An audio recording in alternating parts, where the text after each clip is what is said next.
Olá, alunos e alunas da licenciatura em Pedagogia. Sejam bem-vindos e bem-vindas novamente à disciplina Teorias Educacionais. Aqui é a professora Nádia Helena e iremos estudar na unidade 2 as tendências pedagógicas na prática escolar a partir da pedagogia liberal e progressista. A nossa aula tem por tema a pedagogia liberal e progressista, tendências pedagógicas. Os conteúdos da nossa aula serão a pedagogia liberal, as tendências pedagógicas tradicional, renovada progressivista, renovada diretiva e tecnicista, também tendências pedagógicas libertadora, libertária e crítico-social dos conteúdos, também conhecida como histórico-crítica. Os objetivos da nossa aula são entender as características das tendências pedagógicas tradicional, renovada progressista, da renovada não diretiva e tecnicista, discutindo suas repercussões no ambiente escolar. Também serão nossos objetivos entender as características das tendências pedagógicas libertadora, da libertária, da crítico-social dos conteúdos ou histórico-crítica, discutindo também suas repercussões no ambiente escolar. O primeiro grupo de tendências pedagógicas é denominada pelo professor Libânio como pedagogia liberal, também denominada de pedagogia não crítica ou teorias não críticas pelo professor Demerval Saviani. As duas imagens são representativas dessa pedagogia liberal. Numa nós podemos ver que é símbolo da Revolução Francesa, momento em que surgiu essa pedagogia, que ela ganhou força. E na outra imagem nós temos a obra de Leonardo da Vinci, que representa o Renascimento, que influenciou esse movimento da Revolução Francesa e que também traz as ideias antropocêntricas típicas do humanismo. Portanto, essa pedagogia ela ganhou força no século XVIII com a Revolução Francesa, no momento em que a burguesia era revolucionária, então surge a partir do ideal da burguesia revolucionária contra o velho regime, e também tem como base as ideias humanistas de liberdade, igualdade e fraternidade, que era típico daquela classe que almejava a ascensão. A partir dos ideais humanistas e revolucionários, o ensino foi então considerado para todos e tinha como objetivo livrar a população que estava oprimida da opressão, da ignorância e transformar essas pessoas em cidadão. Por isso que o ensino era colocado tão importante a partir daquele momento. Então a escola naquele momento ela vai se organizar para difundir instrução e conhecimento. É importante dizer que essas teorias, o conjunto das tendências que emanam dessa pedagogia liberal, elas acreditam ser a educação um instrumento de diminuição das distorções sociais para a superação da marginalidade. Ou seja, as diferenças de classe elas não eram questionadas, elas não são questionadas. Ela objetiva, na verdade, a manutenção da sociedade que é desigual, em que as pessoas elas devem entender o seu lugar, e o seu papel na sociedade. Podemos destacar na pedagogia liberal a tendência liberal tradicional, que é uma das mais comuns, que esteve e ainda está presente em muitas realidades escolares. A corrente que embasa essa tendência liberal tradicional é a empirista. O meio físico é responsável por passar aos alunos os conhecimentos. Portanto, o meio físico é o professor que tem todas as experiências, todos os conhecimentos e vai passar tudo isso para o aluno. As principais características desse ensino tradicional são o ensino humanístico de cultura geral, em que o aluno ele deve atingir a sua plena realização por meio do seu próprio esforço, considerando esse ensino humanístico e de cultura geral recebido. É importante destacar que as diferenças de classe social elas não são consideradas nessa tendência tradicional. Toda a prática escolar ela não tem nenhuma relação com o cotidiano do aluno e com as experiências que esse aluno já traz. Desse modo, essa tendência liberal tradicional ela visa a preparação intelectual e moral dos alunos. Todas as outras questões voltadas para o desenvolvimento motor, o desenvolvimento social, isso não é considerado dentro dessa tendência tradicional.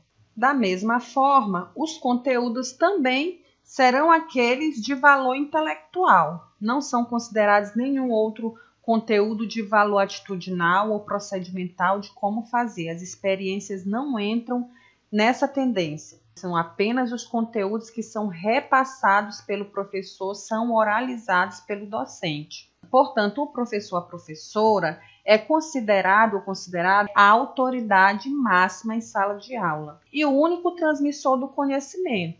O aluno é aquele que somente aprende e o professor é aquele que somente ensina, aquele que detém o conhecimento, que sabe de tudo e que o seu saber é inquestionável. Nesse sentido, nós podemos dizer que a tendência liberal tradicional, a relação professor e aluno se baseia numa autoridade do professor, que exige dos seus alunos atitude receptiva, de submissão. Nessa tendência, o método de ensino utilizado é a exposição verbal e ou a demonstração. O conhecimento ele é repassado assim de uma forma dedutiva, em que são apresentados apenas os resultados para que esses resultados sejam armazenados e memorizados pelos alunos. Sendo assim, nós podemos dizer que o papel do professor, como nós observamos na imagem, é apenas de repassar os conhecimentos de caráter humanística, de valor intelectual e moral para os alunos. Ele, na verdade, é o centro de todo o processo e o aluno ele fica em segundo plano. Outra característica dessa tendência é a repetição e a memorização, em que os alunos eles devem repetir e memorizar todos os conteúdos que são repassados pelos professores como verdade absoluta. E nessa aprendizagem, vamos dizer, nessa transmissão, são separadas de toda a experiência de que o aluno traz. Nessa pedagogia não se leva em consideração a criatividade do aluno, o desenvolvimento da criticidade, da participação, do protagonismo. Então, os alunos realmente são apenas seres receptores de informações, apenas isso. Além disso, não são consideradas as características próprias de cada idade, né, e os seus interesses. E nessa tendência, a avaliação ela é considerada seletiva e classificatória, ela tem realmente a intenção de classificar os alunos, de eliminar os alunos do processo, de verificar quem realmente aprendeu e aquele que sabe reproduzir o conhecimento tal qual o professor, a professora ensinou.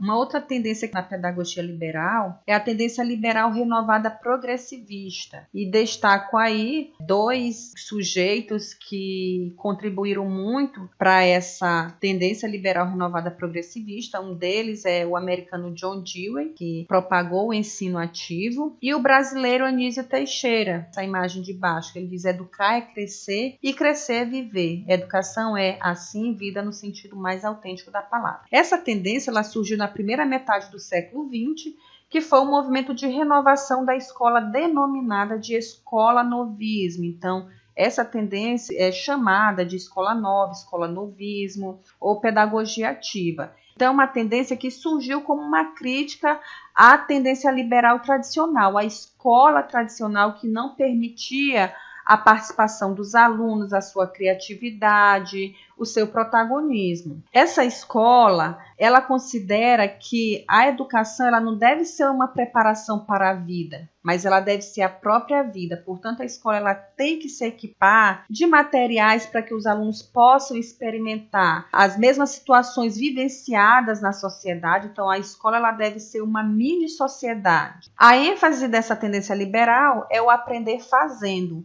O aluno ele só aprende à medida que ele experimenta.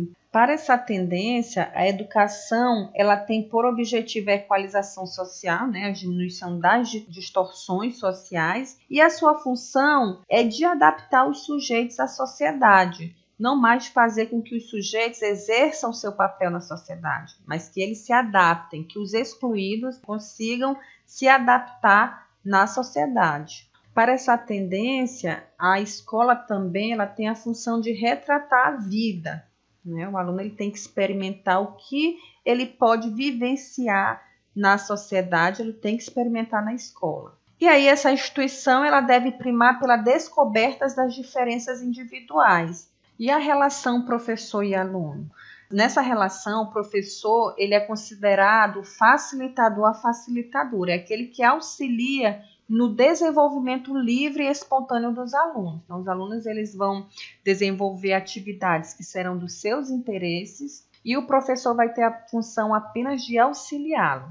Nessa perspectiva, o aluno, diferente da pedagogia tradicional, ele ou ela é considerado o centro da aprendizagem. São consideradas a faixa etária, os interesses, as características, as diferenças individuais. Então, o aluno é considerado um ser livre, ativo e social. E o ensino, qual é a metodologia utilizada? O ensino ele tem característica de ativo, como vocês podem ver na última imagem, as crianças experimentando, fazendo atividades práticas. Então, o ensino ele tem essa característica de ensino ativo, de aprender fazendo. E essa metodologia ela surge do interesse e das necessidades dos alunos, porque realmente a importância aqui é aprender a aprender. É importante também dizer que nessa tendência a aprendizagem ela se baseia numa motivação, né, e ela parte de problemas, de situações, problemas estimuladoras para que os alunos possam praticar e desenvolver atividades voltadas para a experiência, para o desenvolvimento de atividades práticas. No âmbito da pedagogia liberal, outra tendência que se destaca é a liberal renovada não diretiva. Essa tendência, ela foca mais uma abordagem humanista, né, que o ensino ele é centrado no aluno, dá-se atenção à personalidade, aos problemas psicológicos, os dilemas que as crianças vivem em determinado momento, e os principais representantes são Carl Rogers e Neil. Nessa tendência renovada não diretiva, os conteúdos de ensino eles são dispensáveis, eles não são importantes. O importante é o desenvolvimento pessoal, o desenvolvimento da personalidade, é a resolução dos problemas psicológicos ou dos problemas que os alunos estão enfrentando. Então, os conteúdos eles são totalmente dispensáveis. O aluno ele pode escolher, dentro de uma tendência não diretiva, a querer estudar ou a não querer estudar. E ele tem também a possibilidade de escolher o que ele quer estudar. O professor ele não vai forçar o aluno a desenvolver tarefas, a direcionar o ensino. O professor ele trabalha mais uma perspectiva de um terapeuta e não como um professor propriamente dito, aquele que direciona o trabalho dos alunos. Então, nesse sentido, a educação ela é de responsabilidade do aluno, porque é centrado numa autoaprendizagem. O professor ele vai compreender a situação do aluno, vai ter empatia por esses alunos, mas ele não vai obrigar o aluno a aprender. É o aluno que vai ter essa vontade própria de querer estudar, de saber a hora de estudar e de saber o que quer estudar. Então, a educação aqui é de responsabilidade do aluno e nós percebemos uma concepção epistemológica inatista, em que o professor ele intervém pouco no desenvolvimento do aluno, porque considera-se que todas as habilidades, as competências, elas já estão impressas na bagagem hereditária. O professor ele vai ajudar o aluno a trazer esses conhecimentos à tona. Então, é bem característico de uma concepção epistemológica inatista. Então, o professor, nesse sentido, ele é um facilitador, ela é uma especialista em relações humanas. A última tendência dentro da pedagogia liberal é a tecnicista. Como nós podemos ver na imagem, as crianças entram na escola e saem numa esteira, né? Que a escola prepara esses alunos para ser mão de obra para a sociedade. E também nós temos aí as máquinas trocando a boina de formatura pelo chapéu do operário. Nessa tendência, a escola ela tem o papel de formar mão de obra para a sociedade.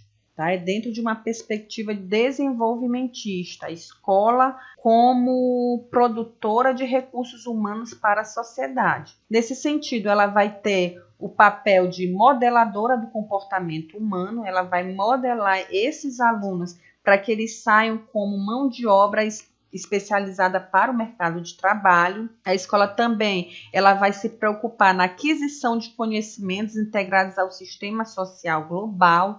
Os conhecimentos que os alunos irão adquirir serão voltados para o exercício da atividade profissional que eles vão desenvolver nas fábricas, nas indústrias e nas empresas. A escola vai ter essa relação íntima com o sistema produtivo. Os conteúdos estados na escola terão relação direta com aquelas habilidades que o sistema produtivo requer. A aprendizagem nessa tendência liberal tecnicista, ela tem o objetivo de modificação do comportamento e ela vai acontecer por meio de condições estimuladoras. Também acontece o controle das variáveis que afetam o comportamento do aluno. Durante a aprendizagem, se exclui tudo aquilo que pode afetar a aprendizagem do aluno, aquilo que pode modificar o seu comportamento, portanto, deixa-se de lado tudo que é subjetivo, as emoções, a bagagem que o aluno já traz com ele, considera-se apenas as questões objetivas, porque preza-se a mínima interferência possível nesse processo de aprendizagem. Em relação aos conteúdos e à metodologia, os conteúdos são organizados por especialistas, né? Não é o professor que organiza os conteúdos, que seleciona os conteúdos, mas isso já vem organizado por uma equipe que é especializada apenas por esse processo burocrático. A metodologia é a aplicação de tecnologias educacionais, que poderia ser a organização de material didático, de maneira que o aluno ele pudesse utilizar esse material sozinho, recebendo estímulos à medida que avançava no conhecimento. E aí esses estímulos eles se baseavam na satisfação de dar respostas corretas ao exercício proposto. Além disso, a metodologia ela se pautava ou se pauta na individualização do ensino e no reforço positivo. No que diz respeito à relação professor e aluno, essa relação ela é muito objetiva, em que o professor ele transmite as informações e os alunos fixam as informações. Então, os papéis eles são muito bem definidos. O professor ele emprega o sistema instrucional da aula, ele emprega o material que foi planejado por uma equipe burocrática e ele apenas aplica. E o aluno recebe a verdade científica sem questionar, sem colocar sua subjetividade, as suas opiniões. Então, se dá numa dimensão de comunicação exclusivamente técnica. O professor e aluno, eles se relacionam na sala de aula apenas para cumprir uma obrigação escolar, nada mais do que isso. Depois de estudarmos o conjunto das pedagogias liberais, nós vamos passar agora para a pedagogia progressista, denominado pelo professor José Carlos Libânio. Então, essa pedagogia ela faz análise crítica das realidades sociais e destaca as finalidades sociais e políticas da educação. Diferente da pedagogia tradicional, que não questionava as diferenças de classe, objetiva a manutenção da sociedade desigual, essa pedagogia progressista ela já faz essa análise crítica da realidade social. E também ela já aponta dizendo quais são as finalidades da educação, as finalidades sociais e políticas da educação. E uma outra característica é que essa pedagogia progressista, o conjunto das tendências, elas não se institucionalizam, elas não são incorporadas às instituições escolares. Elas são aplicadas, né, elas são desenvolvidas fora desse espaço. Então, nós temos o conjunto dessa pedagogia progressista. Que é a pedagogia progressista, nós temos a libertadora, a libertária, a crítico-social dos conteúdos ou histórico-crítica.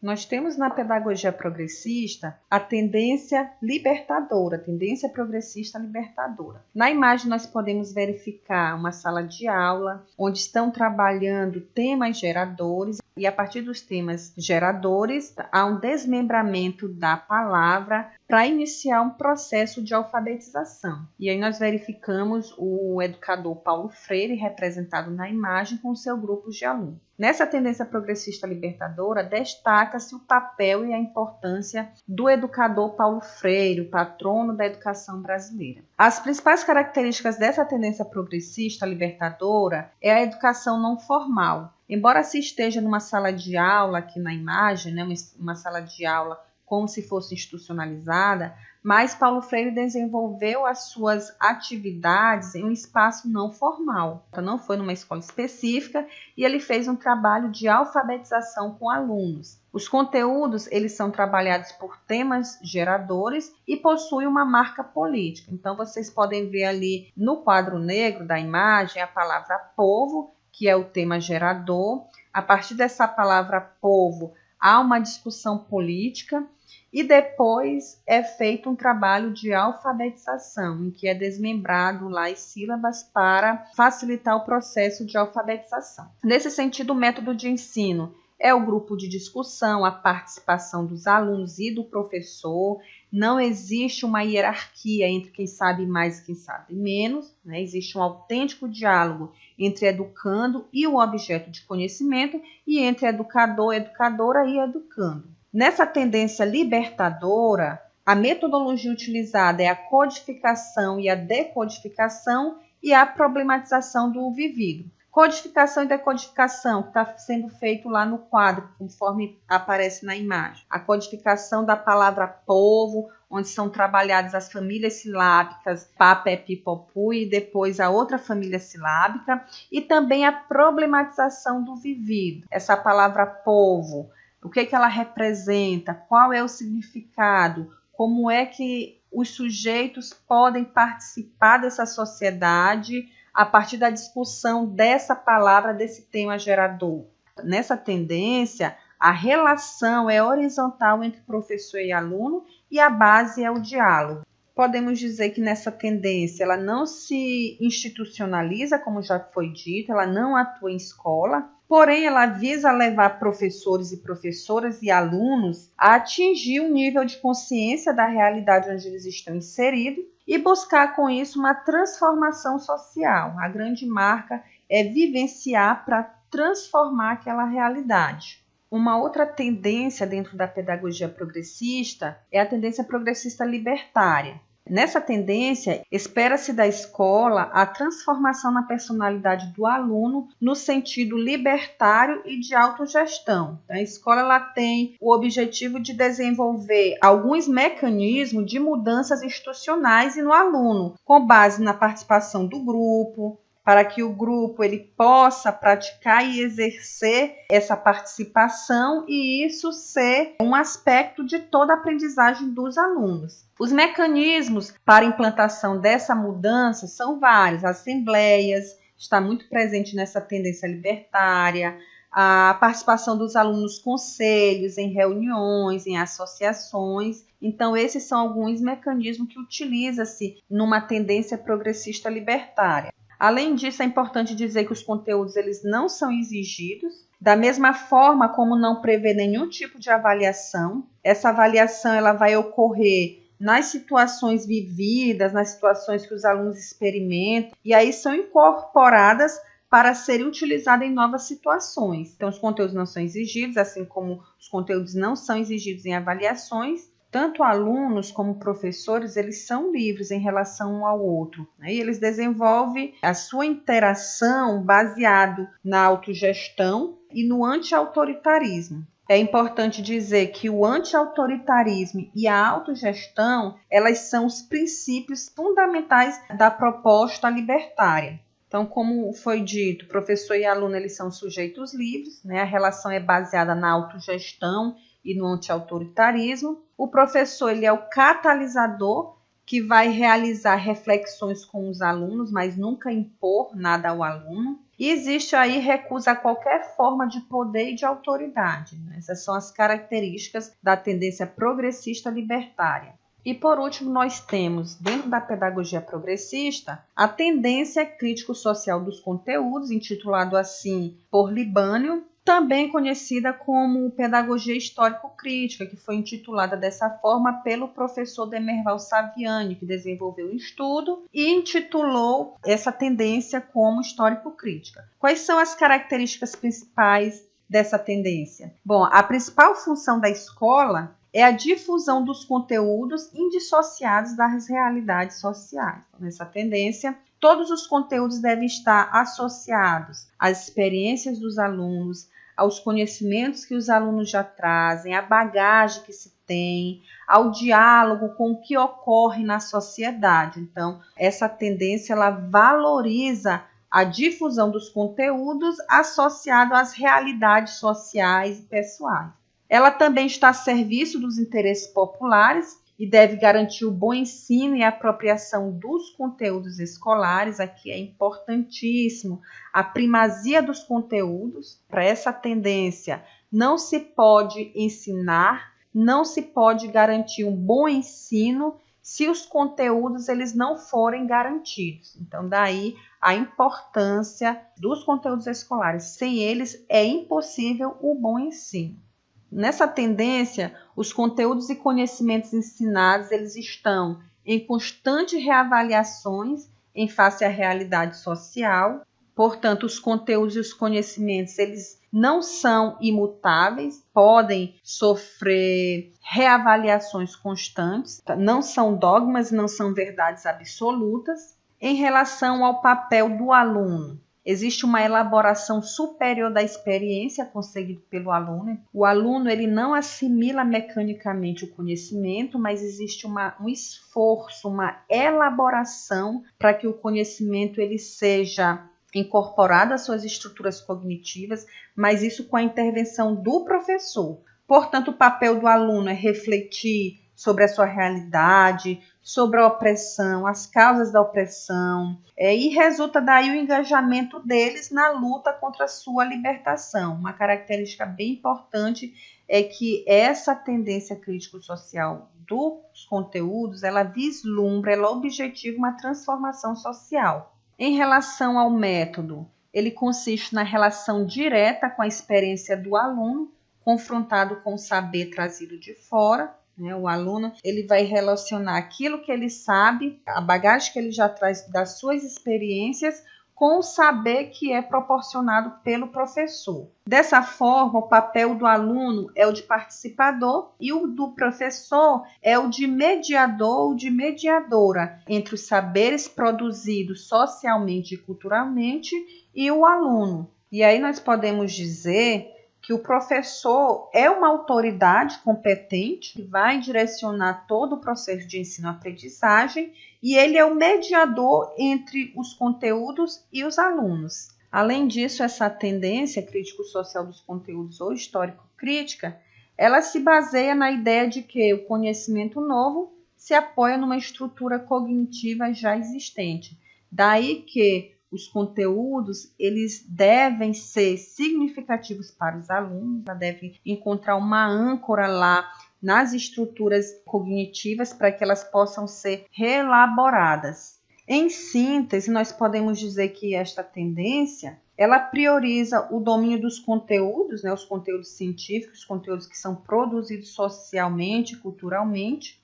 A prática de métodos estudados, ela prioriza a construção de habilidades, a construção de raciocínio, como uma forma de fazer com que os alunos tenham uma consciência crítica sobre a realidade, para que eles possam lutar frente à realidade social que é injusta e é desigual. Então, é um instrumento de transformação social. Para finalizar nossa aula, eu trago uma citação do professor Demerval Saviani, em que ele coloca a importância do papel do professor dentro dessa tendência histórico-crítico ou crítico-social dos conteúdos. Ele diz o seguinte: é papel do professor garantir que o conhecimento seja adquirido, às vezes mesmo contra a vontade imediata da criança, que espontaneamente não tem condição de enveredar para a realização dos seus esforços necessários à aquisição dos conteúdos mais ricos, e sem os quais ela não terá chance de participar da sociedade. Portanto, eu deixo essa mensagem para que vocês possam refletir sobre a importância do papel do professor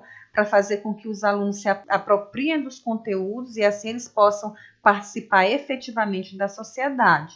Desejo a todos bons estudos, continuem aprofundando seus conhecimentos com os textos disponibilizados na ementa da disciplina e no ambiente virtual de aprendizagem. Bons estudos a todos e a todas e nos vemos na unidade 3.